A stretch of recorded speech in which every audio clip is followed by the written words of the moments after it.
Alhamdulillah Rabbil Alamin. Wa bihi nasta'inuhu ala umuri dunya waddin. Asyhadu an la ilaha illallah wahdahu la syarika lah. Wa asyhadu anna Muhammadan abduhu wa rasuluh.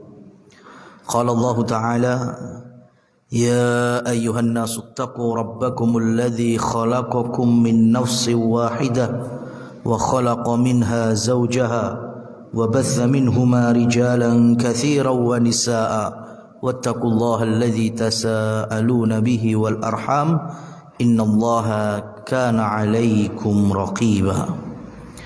Amma ba'du, jamaah sekalian, para ikhwah rahimani wa rahimakumullah.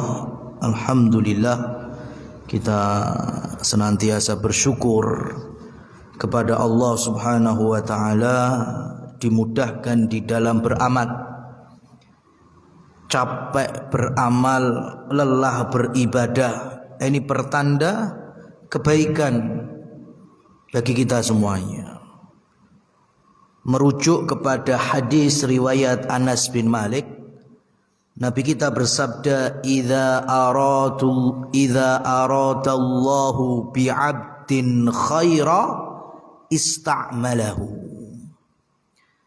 Jika Allah Subhanahu wa ta'ala menginginkan hambanya itu baik, maka Allah akan sibukkan dia dengan aktivitas kebaikan. Ya. Jadi definisi nganggur itu aslinya malah nganggur, nggak mau ibadah. Itu pengangguran hakiki. Ya. Apalagi urusan dunia yo nganggur, urusan akhirat nganggur. Waduh, apa yang mau diharapkan? Makanya ketika para sahabat bertanya, apa maksud Allah ya mempekerjakannya, itu menyibukkan dalam aktivitas. Qala yuwaffiquhu li'amalin salih. Allah berikan petunjuk untuk bisa beramal saleh hingga Allah takdirkan ya ajalnya. Nah, di sini maka dengan kajian-kajian seperti ini, harapannya semoga Allah Subhanahu wa ta'ala mencatat kita semuanya dari hamba-hambanya yang capek di dalam beramal. Baik, para ikhwah sekalian, terakhir dalam pembahasan kitab Ar-Rahiqul Makhtum, yaitu selesai sudah masa radha'ah atau persusuan Rasul sallallahu alaihi wasallam di Bani Sa'ad dengan seorang ibu yang bernama Halimah As-Sa'diyah. Karena Halimah sangat takut, khawatir kalau terjadi sesuatu kepada anak asuhnya. Nah, dikembalikan lagi kepada ibunya pasca peristiwa pembelahan dada. Wa khasyiyat alaihi Halimah. Ada rasa khawatir. Ya, hatta raddathu ila ummihi. Kemudian dikembalikan kepada ibunya. Fakana inda ummihi ila an balagha sitta sinin. Balik ke ibunya dari usia kurang lebih 5 tahun sampai 6 tahun ibunya yang Allah wafatkan. Jamaah sekalian, Bani Sa'ad, ringkesnya Allah Subhanahu wa ta'ala memberikan penjagaan untuk calon nabi terakhirnya dari sisi apa? Lughah, apa itu? Bahasa, dan juga as-sihah, kesehatan. Karena menjadi Nabi Rasul Da'i ilallah, itu kalau banyak sakitnya kan yo Gak lucu mas. Ya, harusnya Nabi berdakwah. Kenapa? Nabi dirawat, Nabi sakit, ya, bed rest, kapan ngurusi umat. Ya, makanya kesehatan itu penting. Makanya beliau dididik di kampung Badui, pegunungan Taif. Kemudian dari sisi bahasa, Allah Subhanahu wa taala berfirman dalam Quran surat Ibrahim, "Wa ma arsalna mir rasulin illa bilisani qaumihi liyubayyina lahum." Tidaklah Allah mengutus nabi ataupun rasulnya kecuali dengan apa? Dengan bahasa kaumnya. Artinya nabi itu memang dituntut untuk bisa paling fasih, karena akan membawa wahyu, membawa syariat, kabar gembira surga, ancaman peringatan siksa neraka, kemudian halal haram. Maka beliau menyampaikan utitu jawami'al kalim. Allah anugerahkan kepadaku jawami' al kalim. Jadi ungkapan takbir yang ringkes tapi punya makna akurat, luas, ya sebagaimana hari ini kita ngaji Arba'in Nawawi aja bisa tahun-tahunan, padahal jumlah hadisnya cuma 42 sama Imam Nawawi dinukilkan. Terkadang ada tambahan dari Ibnu Rajab, genep jadi 50 hadis. 50 hadis Arba'in Nawawi, ya, tapi ngajinya bisa 5 tahun. Itu terbukti bahwa hadis-hadis Rasul sallallahu alaihi wasallam membuktikan dan menjelaskan kalau beliau punya mukjizat jawami'ul kalim. Bicara usia Rasul 0 sampai 5 tahun.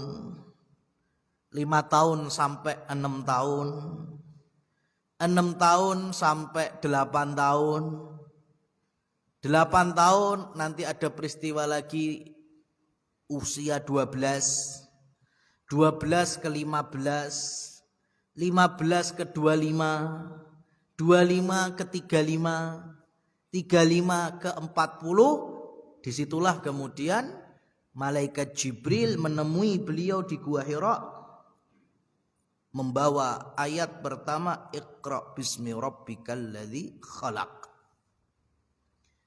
Itu pasal atau potongan dari kehidupan Rasul sallallahu alaihi wasallam dari sisi umur, masa persiapan.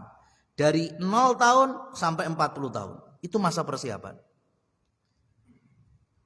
Adapun dari 40 ke 63 tahun dipecah menjadi 2, periode Mekah 13, periode Madinah hijrah 10 tahun. 23 tahun. Nabi membawa amanah rahmatan lil alamin. Pertanyaannya, lebih lama masa persiapan atau masa dinas menjadi utusan Allah? Mana yang lebih lama? Persiapan. Persiapannya lebih lama. Dakwah beliau 23 tahun aja, separohnya itu. Persiapannya sampai 40 tahun. Ini membawa pelajaran besar.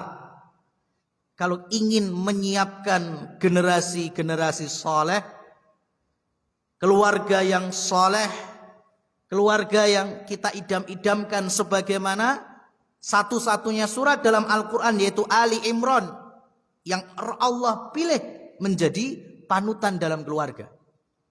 Innallaha astafa Adama wa Nuha wa ala Ibrahima wa ala Imran 'alal alamin. Innallaha astafa, Allah pilih, Allah istimewakan, istafa. Ya. Diambil dari kata sofa. Apa itu sofa? Murni, suci, jernih, ya, cerah. Artinya pilihan dari yang terbaik, yang paling murni, paling jernih, paling jernih. Nah, itu yang paling bagusnya, itu yang dipilih oleh Allah Subhanahu wa taala. Siapa aja? Nabi Adam, Nabi Nuh, keluarga Nabi Ibrahim dan keluarga Imran dibandingkan seluruh keluarga di alam semesta ini. Kenapa dzurriyyatan ba'dhuha min ba'd? Karena Imran berhasil ya, untuk mencetak keturunan-keturunan yang soleh, kebaikan yang menular dari kebaikan moyangnya. Imran soleh, kemudian lahir anak perempuan yang dikasih nama Maryam, solehah, dan dari Maryamlah Allah titipkan ruh dalam rahimnya Nabi Isa alaihissalam. Jadi statistiknya naik gitu. Bayi soleh, orang tua soleh, anaknya soleh. Jangan kebalik, bayi soleh, masjidan, bahkan bangun masjid, makmurkan TPA, ketemu putu, blas rene ambu-ambune masjid. Ya, jangan. Kalau pengen disandingkan sebagaimana levelnya keluarga istimewa sebagaimana Imran, maka dzurriyyatan ba'dhuha min ba'd. Nah, Rasul sallallahu alaihi wasallam Allah berikan percontohan untuk kita. Usia persiapannya panjang dibandingkan usia dinasnya. Namanya persiapan itu memang lebih melelahkan. Makanya butuh banyak kesabaran. Orang kita pengen dadekne anak, duwe impian anaknya pengen jadi dokter misalnya, insinyur misalnya. Wah, itu kadang dari SMP sudah dipikir itu. Sekolahnya gimana, ya, apa saja yang dibutuhkan, sudah kepikir. Itu baru urusan dunia profesi. Ya. Adapun orang beriman tidak berhenti dalam urusan dunia. Kita masih punya impian visioner, yaitu surga. Baik. Jadi kita masuk ke potongan kehidupan Rasul sallallahu alaihi wasallam dari usia 5 ke usia 6 sekarang. Disebutkan wara'at Aminatu. Aminah memandang atau melihat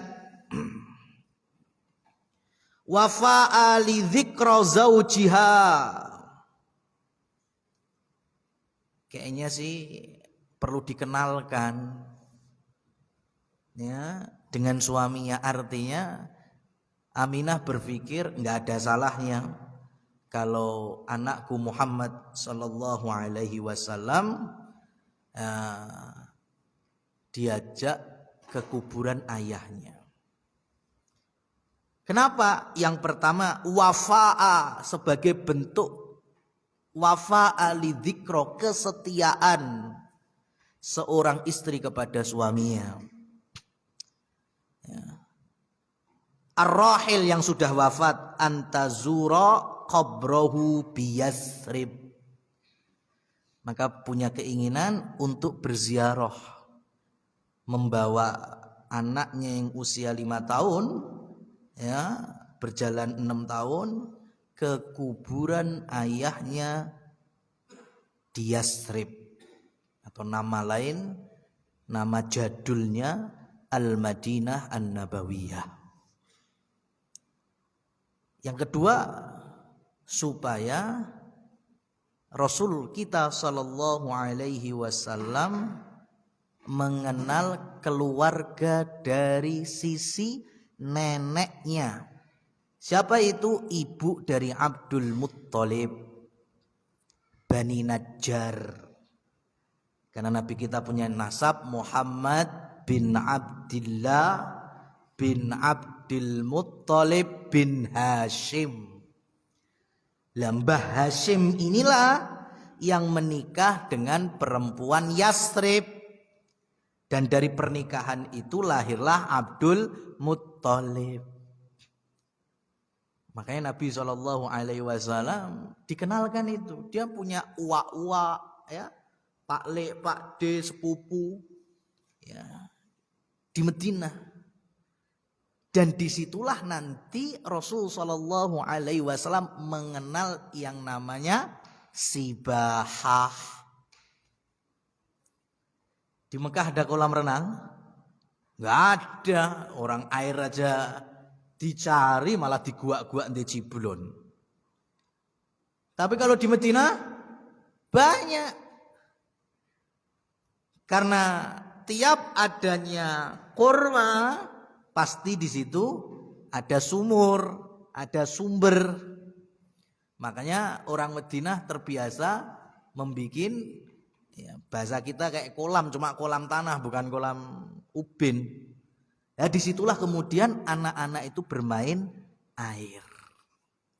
Rasul SAW mengenal bagaimana renang, bagaimana, ya ini pertama kali di sini.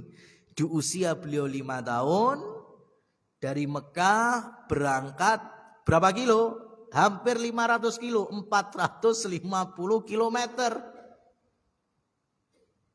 Anak usia 5 tahun, naik unta. Dan dari dulu kebiasaan orang Arab, kalau unta itu berjalan istirahat mentok di 50 kilometer. Itu paling mentoknya. Tentu kalau perempuan bisa lebih berkurang. Mungkin 35, 40 kilo berhenti. Besok lanjut. Ya, sekarang kalau 50 kilometer saja dan yang ditempuh 500 pirang dino, Mas. Ya, 10 hari. Bocah 5 tahun melewati gurun pasir, padang pasir, bebatuan, panas-panas, 500 kilometer, Masya Allah. Itulah Rasul SAW. Karena dari bayi udah di Taif 170-an kilo. Kemudian diajak ibunya ziarah makam ayahnya 500 kilo. Sampai di sana kemudian dikenalkan dengan keluarga dari sisi buyut-buyutnya. Dan Masya Allah, Nabi nanti kan usia dakwah baru 4 tahun aja itu udah mulai berpikir supaya aman dan selamat pengikutnya para sahabat. Beliau minta untuk apa? Hijrah. Hijrahnya kemana? Ke Habasyah. Sekali, 2 kali.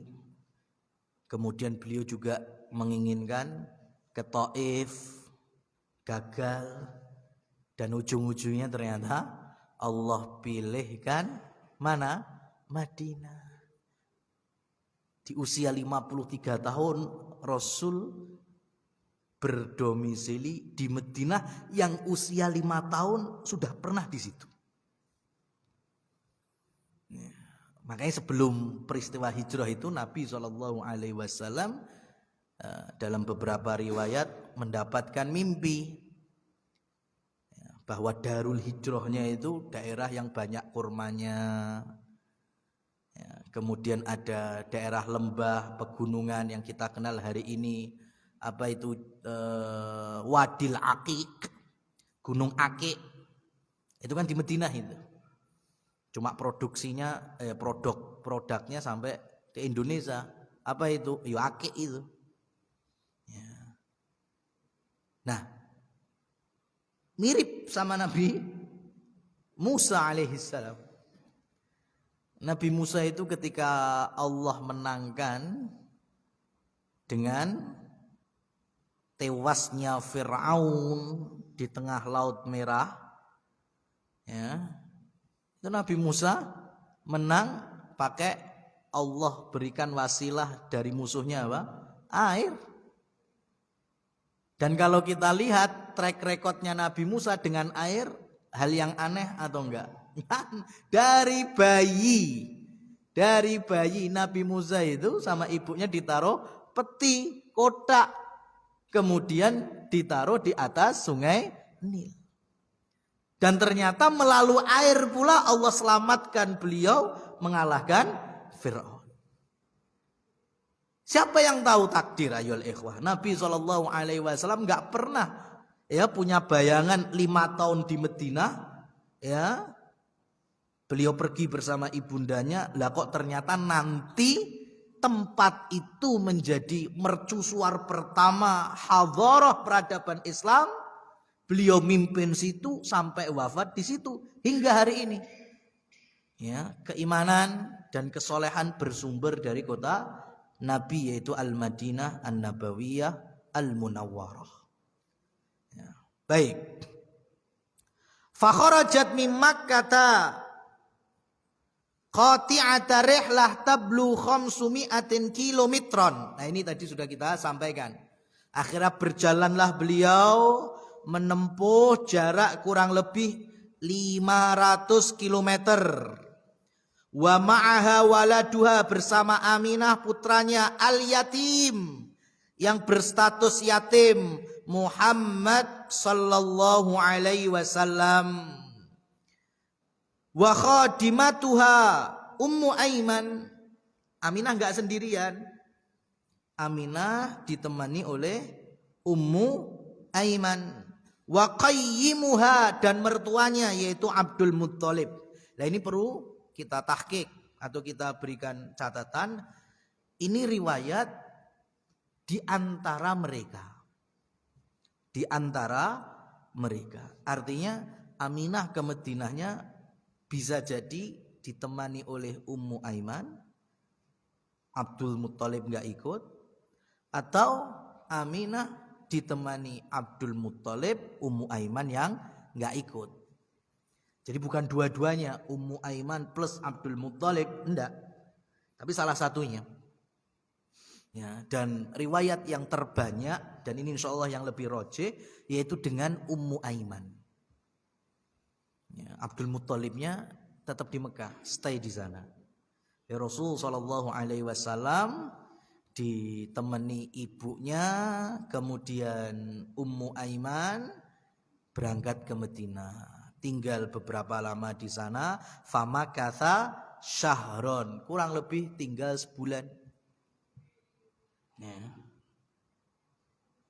Dan di waktu sebulan itulah Aminah terserang penyakit. Apa? Lagi-lagi humal Madinah, demam Madinah. Yasrib, ya, bayangkan orang situ saja ngasih nama Yasrib. Yamrod, sakit, daerah kok sakit. Ya. Dulu kita belajar bahasa Indonesia, daerah suka miskin, suka mandi, suka ini berarti kan suka sakit, kan? Nggak bagus ini. Karena memang dikenal dengan wabah demam Yasrib. Siapa saja yang masuk sana berpotensi terserang demam. Dan itu terbukti dari zaman ke zaman. Ayah Nabi, jangankan ayah Nabi, buyut Nabi Hashim sakit, ya, tapi masih bisa berjalan sampai Syam berdagang dan akhirnya wafat di Gaza, Palestina. Ayah Nabi Abdullah ke Madinah sakit, nggak bisa pulang, dimakamkan di Madinah. Ibunya juga sakit. Sampai nanti Sallallahu Alaihi Wasallam dan para sahabat hijrah, ya kalau sahabat-sahabat yang kita nggak terlalu kenal fisiknya wajar kalau sakit. Sekarang kayak Umar bin Khattab, Bilal bin Rabah.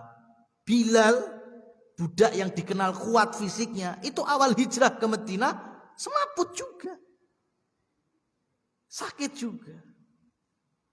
Makanya kemudian Rasul Shallallahu Alaihi Wasallam berdoa nanti kepada Allah. Di antara doanya berkahi Madinah atau Yasrib dengan Allah angkat wabah itu. Rasul minta agar dipindahkan ke wilayah Jufah. Dan saat itu Jufah itu di antara pemukiman Yahudi.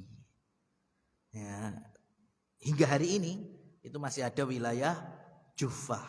Bahkan sebagian Miqat ya, itu juga ditarik lurus, yang datang dari arah Madinah itu juga bisa mengambil miqat di wilayah Juhfah.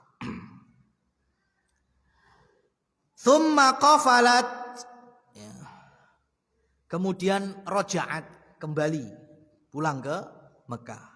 Wa bainama hiya raji'atun lahiquhal marad.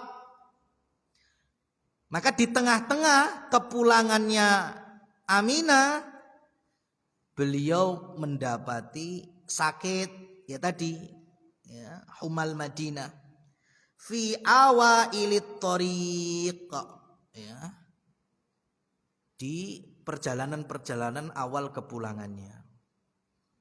Jadi saat itu di tempat yang dikenal dengan Abwa itu dari Madinah paling ya masih 50-an kilometer. Jadi lebih panjang dari Mekah ke Abwa dibandingkan Madinah ke Abwa. Itu sakit yang mengantarkannya tsumastadda, sakitnya bertambah parah hatta matat bil Abwa baina Makkah wal Madinah. Akhirnya Allah wafatkan Aminah di kampung Abwa itu, dikuburkan di sana. Berarti Nabi SAW usia 6 tahun ditinggal wafat ibunya dan balik ke Mekah masih sisa 300-an kilo bahkan 400-an kilo itu ditemani siapa? Ummu Aiman.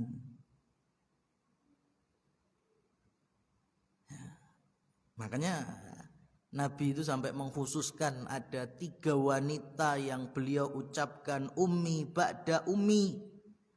Ini loh ibuku setelah ibuku Aminah. Itu diantaranya tersematkan ke sosok barokah yaitu Ummu Aiman radhiyallahu anha. Bisa bayangin itu. Perempuan seorang diri dengan tuan atau majikannya, nyunyanya yang meninggal di tengah perjalanan, kemudian masih membawa anaknya yang 6 tahun dengan jaminan selamat tiba sampai Mekah. Masya Allah. Itu dari sisi Ummu Aiman ya. Dari sisi Nabi Muhammad SAW 6 tahun udah nggak punya ayah, sudah nggak punya ibu. Yatim plus kalau bahasa kita piatu. Akhirnya nanti amanah pengasuhan ada pada kakeknya. Nggak lama juga 2 tahun meninggal. Usia Nabi 8, yang terpanjang bersama pamannya. Dan ternyata kedepannya Rasul Shallallahu Alaihi Wasallam Allah karuniakan putra dan putri. Putra Rasul ada Qasim, ada Thahir, Abdullah, ada Ibrahim, laki-laki. Melanjutkan nasab beliau. Tapi Allah takdirkan enggak sampai 2 tahun, enggak sampai 4 tahun usia anak-anak beliau yang laki-laki, Allah wafatkan. Masya Allah. Jadi kalau temanya pengalaman yatim dan ditinggal anak laki-laki ketika masih usia seneng-senengi, itu Nabi kita menjadi contoh paling komplit. Ya, Nabi menjadi contoh paling komplit. Tadi usia persiapan. Sekarang kalau beliau bersabda ana wa kafilul yatim kahataini fil jannah, Rasul isyaratkan sababah dan wusta. Nabi berikan isyarat jari telunjuk dan jari tengahnya. Aku dan orang yang mengasuh anak yatim di surga berdekatan seperti 2 jari ini. Nabi bisa membawa syariat seindah itu karena beliau pun juga punya pengalaman seperti itu. Nabi senang gak ziarah? Silaturahim. Berkunjung ke keluarga. Senang? Senang. Dan menjadi syariat kita silaturahim. Ya. Dengan kabar gembira, dilapangkan rezeki, diberkahi umur, silaturahim. Dari mana beliau dapatkan pengalaman silaturahim? Ya ini, usia 5 tahun aja Mekah Madinah untuk mengenal sosok seorang ayah. Dan juga paman-paman misan-misan dari nenek buyutnya. Nah, jadi Allah berikan itu.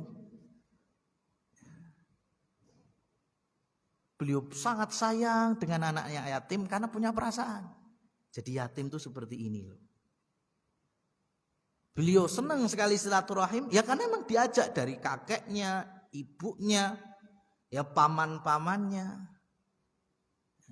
Jadi memang lingkungan itu tidak akan pernah bohong untuk mencetak generasi. Ya, tergantung kitanya aja. Ya, yang mungkin hari ini wis kaya rodok longgar itu wis. Anakku wis sekolah nang ndi wis karepe atau saya tinggal nggawe omah atau ngontrak wis sak karepe. Ana sih yakin Mas, ana husnudzon sama antum udah ngaji tahun-tahunan insyaallah kuat. Ya, tapi ada enggak jaminan kalau anak antum enggak kepengaruh lingkungan itu? Enggak ada. Ya, enggak ada yang bisa jamin itu. Ya. Padahal kita sering mendapatkan nasihat ku anfusakum wa ahlikum nar.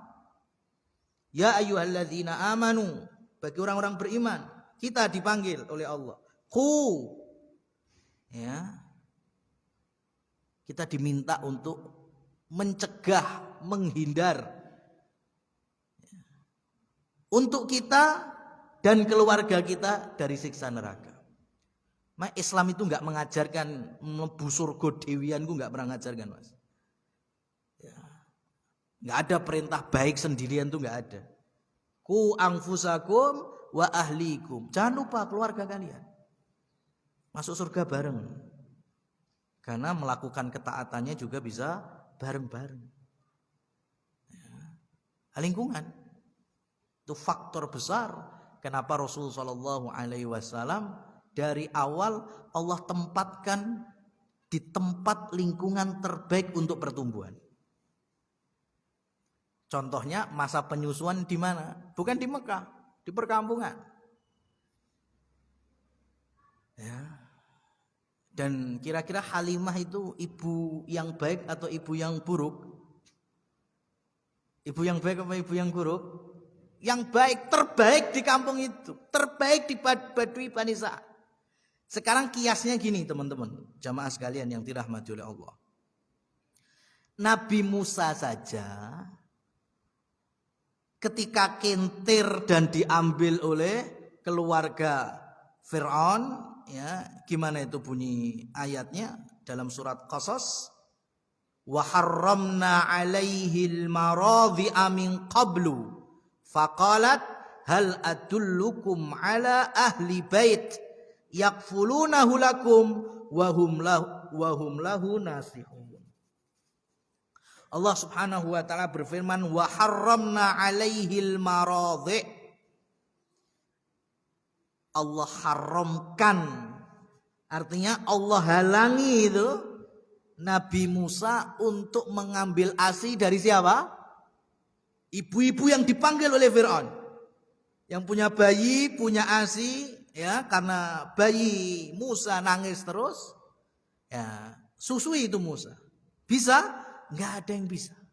Karena Nabi Musa enggak ada maunya dengan para wanita-wanita itu. Sampai saudarinya memberitakan kepada Fir'aun, mau enggak tak tunjukkan perempuan yang mau menyusui anak ini dan bisa menyusui. Ternyata yang dibawa siapa? Ibunya sendiri. Tanpa Fir'aun tahu hal ini. Sekarang kalau Nabi Musa aja, asinya Allah jaga supaya mendapatkan asi terbaik, yaitu dari ibunya yang solehah. Perempuan-perempuan yang lain sih nggak dapat. Bagaimana dengan Nabi Muhammad SAW? Mana yang lebih mulia, tinggi kemuliaannya? Nabi Musa atau Nabi Muhammad? Nabi Muhammad SAW. Dan Nabi Muhammad 4 tahun, ya, 2 tahun sempurna menyusu kepada Halimah. 4 tahun tinggal di rumahnya Halimah. Ini menunjukkan kalau Halimah itu perempuan yang baik. Karena Allah meridhoi asinya sebagai wasilah tumbuh kembangnya Rasul sallallahu alaihi wasallam. Antum tahu ada Imam Al-Juwaini. Imam Al-Juwaini itu termasuk gurunya Imam Ghazali. Rahmatullah wa ghafara lahu dzambah. Ya. Imam Al-Juwaini pernah bilang gini ke Imam Ghazali. Ya, semenjak engkau ada, artinya menjadi thalib dan kemudian pinter, engkau itu sudah menjadi kuburanku sebelum kematianku. Paham maksudnya?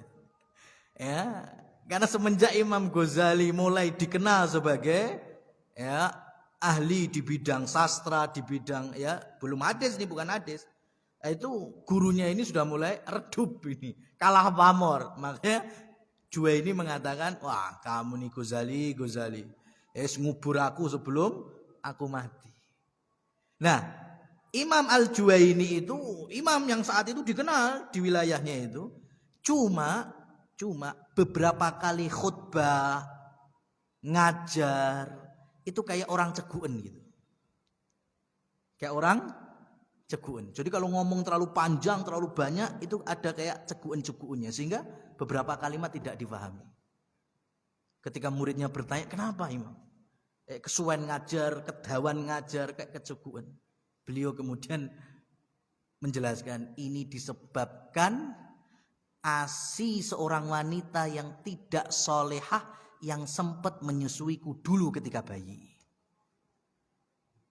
Ya, karena bapaknya Al-Juwaini itu pengen mencetak generasi, ya, itu mencari budak perempuan yang masih anak-anak, dibeli, dirawat, diopeni, dididik dengan baik, saat dewasa dinikahi. Hamil, lahirlah Juwaini rahimahullah. Ya. Maka Imam Juwaini punya ibu yang solehah, mantan budak. Ya, tapi suatu ketika ibunya nggak ada, dititipkan ke tetangga-tetangganya, itu dikasih ASI. Bapaknya tahu, langsung dikeluarkan itu dari mulutnya, diuntah nih, bikin gumoh. Ya, karena tahu nih tetangganya nggak baik akhlaknya. Ya tapi namanya minum ya mesti ada yang sisa-sisa yang masuk. Nah, itulah yang kata beliau, ya, ketidakstabilanku di dalam berbicara ini karena dulu aku sempat minum ASI dari seorang ibu yang tidak solehah. Masya Allah. Nah, ini kita teruskan setelah mendengarkan adzan Isya.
Alhamdulillah, wassalatu wassalamu ala rasulillah.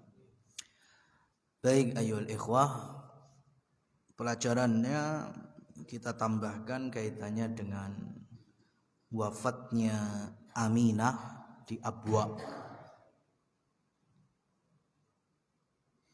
Dan Rasul sallallahu alaihi wasallam nanti juga punya peristiwa saat dalam tema Hudaybiyah. Kan Hudaybiyah itu kan juga wilayah antara Madinah Mekah, cuma lebih dekat ke Mekahnya. Otomatis kan juga lewatin Abwa. Padahal Hudaybiyah itu tahun 6 Hijriyah. 6 Hijriyah berarti usia Nabi sudah 57 atau 58 tahun. Nabi masih ingat sekali tempat dimakamkan Aminah. Ista'dzantu Rabbi. Beliau menyampaikan, aku mohon kepada Allah Subhanahu wa taala supaya apa? Izin pertama, beliau mau mengunjungi kuburan ibunya. Fa'adzinallah, Allah izinkan itu. Yang kedua, Nabi minta izin untuk mendoakannya, dan yang kedua ini Allah larang. Ini pembicaraan yang sensitif seperti ini. Ya, apalagi sebagian dari kita mungkin punya keluarga yang demikian. Alhamdulillah, semoga Allah jaga istiqomahnya teman-teman kita yang mungkin sudah mengenal Islam, mengenal sunnah, mengenal tauhid. Tapi masih ada di antara mereka yang orang tuanya non-muslim, kafir. Ya, itu kalau mereka enggak ada, secara anak tentu merasa kehilangan. Dan pengennya baktinya di antaranya ya mendoakan.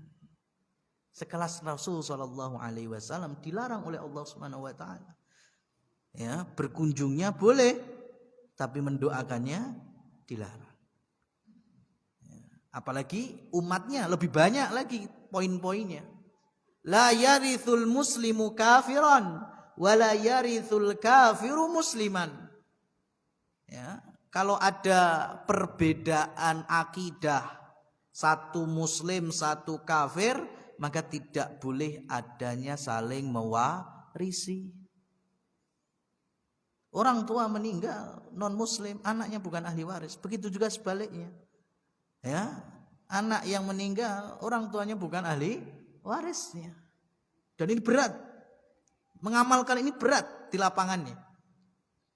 Ya, makanya lebih pilih ke pengadilan ngambil KHI, kompilasi hukum Islam. Ah mesti entuk lek kuwi. Ya, mesti dapat. Wong anaknya kok orang tuanya kok mesti entuk bagian. Tapi kalau merujuk kepada syariat, hukum Allah, hukum Rasul, enggak bisa. Berat. Maka pelajarannya sebisa mungkin ketika masih hidup kita ajak mereka untuk meraih hidayah. Ya, itu suksesnya anak. Ya. Karena hari ini sukses pun definisinya udah berbeda. Ya, kalau Al-Qur'an mengajarkan sukses, faman zuhziha 'anin nar wa udkhilal jannah faqad faz. Kalau selamat dari siksa neraka kemudian masuk surga, itu sukses sejati. Ya. Hari ini kan enggak, dari kecil kesuksesan semuanya terkait dengan dunia. Ya. Makan apa, main apa, sekolah pelajarannya apa, PR-nya gimana. Ya.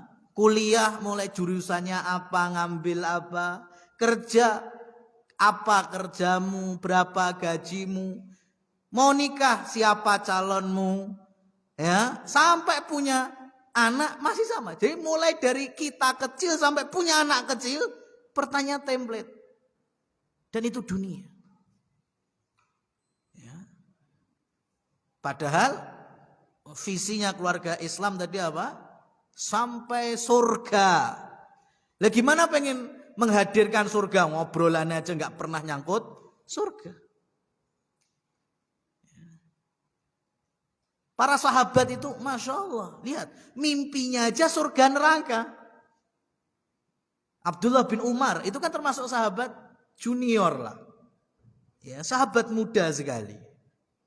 Ya, itu punya cita-cita mimpi ditakwil langsung oleh Rasul Shallallahu Alaihi Wasallam.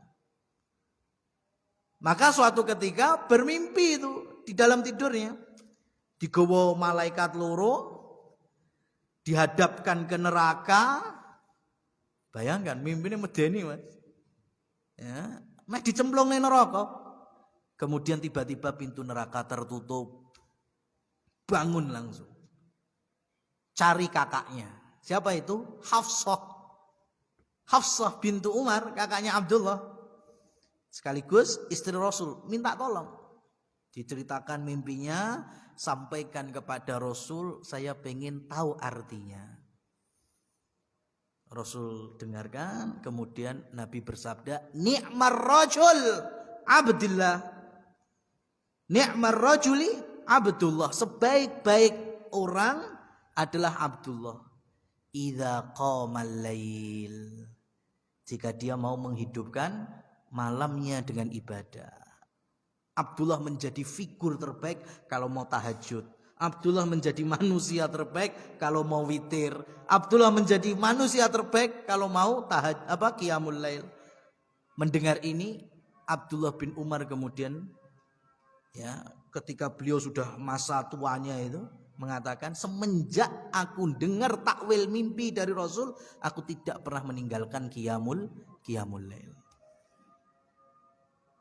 Maka pelajarannya sekelas Abdullah bin Umar, dan ini nggak cuma satu, masih ada beberapa sahabat mimpinya saja ke bawah tidurnya aja surga neraka. Ini menunjukkan kalau kehidupan sehari-harinya terbiasa dengan surga neraka. Obrolan orang tua, obrolan pertemanan, ya. Nah, sekarang Masya Allah serba materialis, ya, serba duniawi. Nah, ini sebagai bentuk tazkiyatun nufus kita. Baik, maka Rasul Shallallahu Alaihi Wasallam masih sempat lagi mengunjungi kuburan ibunya di usia beliau yang sudah mendekati wafatnya. Kuburan Aminah itu juga punya satu pelajaran dari sebuah riwayat. Dendamnya seorang Hindun bintu Utbah. Ya, Hindun itu kan dapat kabar di peristiwa Badar bapaknya tewas, saudaranya tewas, pamannya tewas, yang menewaskan Hamzah. Masya Allah, dendam kesumat itu. Makanya ketika musyawarah luar biasa Quraisynya, tahun depan kita akan melawan, nanti terjadi peristiwa perang Uhud, ya, Hindun mencari sosok yang siap untuk membunuh Hamzah. Ada seorang budak Wahsy ketemu itu, ya, dan Hindun itu ikut Uhud, itu ikut karena getem-getem itu. Dan antum perjalanan, ya, antum ini mungkin baru, ya. Hindun itu perjalanan Mekah ke Madinah, yaitu ke Uhud, itu kan melewati Abwa. Lihat itu dendam kesumatnya itu. Hamzah siapa? Bani Hashim. Ngelewatin kuburan Aminah, menantu Bani Hashim. Itu patoto duduk kuburan Aminah untuk dihancurkan. Saking dendamnya Hindun. Lewat kuburan Aminah itu pengen dirusak kuburannya. Cuma nanti tokoh-tokoh Quraisy melarangnya sudah. Dan betul kan? Nanti dia menjijikkan, ya, ketika jasadnya Hamzah dimutilasi kemudian dicakot jantungnya itu dendamnya segitu. Ya meskipun nanti Allah berikan hidayah di ujung tahun 8 Hijriah. Ya, itulah sekitar peristiwa Abwa. Maka sampai di Mekah Nabi SAW diasuh oleh seorang kakek yaitu Abdul Muttalib dengan sebutan kalau di sini ila jaddihil atuf, kakeknya yang super penyayang. Ya, makanya kalau dalam ilmu pendidikan anak itu ya, kalau pengen tahu kebutuhan anak di usia kanak-kanak, maka lihatlah interaksi kakek kepada cucunya. Wes, itu yang dibutuhkan bocah itu gitu, Mas. Lek anak mbek bapake kadang raklo. Ya kan? Kadang tapi lek usah mau baik, sudah mbahnya enggak bisa apa-apa karena rasanya tinggal sayang. Enggak ada istilah menging sudah. Cucu ya karena merasa yang paling menyayangi kakeknya, merasa semua kebutuhannya diladeni sama kakek neneknya. Itu kalau pengen tahu kebutuhan anak di masa kanak-kanak, lihatlah interaksi kakek dengan cucunya. Dan itu terjadi termasuk pada kehidupan Rasulullah Sallallahu Alaihi Wasallam dengan kakeknya, masya Allah, ya sampai bisa mengatakan innalahu lasya'nan, ini cucuku pasti menjadi orang besar, urusannya besar di kemudian hari.